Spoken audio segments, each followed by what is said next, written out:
সপ্তমী তিথি দুৰ্গোৎসৱৰ আৰু এই পবিত্ৰ সপ্তমী তিথি আমি সমষ্টিৰ বিভিন্ন পূজা মণ্ডপবিলাকত আজি দিনজোৰা কাৰ্যসূচীৰে আমি আহি আছোঁ।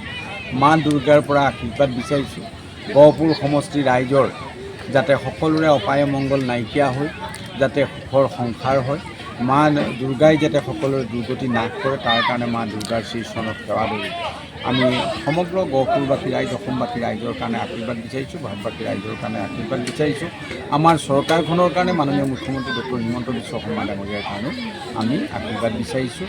আৰু মা দুৰ্গাই যাতে সকলোকে ৰাইজক সেৱা কৰিবৰ কাৰণে প্ৰধানমন্ত্ৰী ডাঙৰীয়া মুখ্যমন্ত্ৰী ডাঙৰীয়াৰ লগতে আমাকো যাতে ৰাইজক সেৱা কৰাৰ কাৰণে আশীৰ্বাদ প্ৰদান কৰে, শক্তি প্ৰদান কৰে তাৰে কামনা কৰিছোঁ।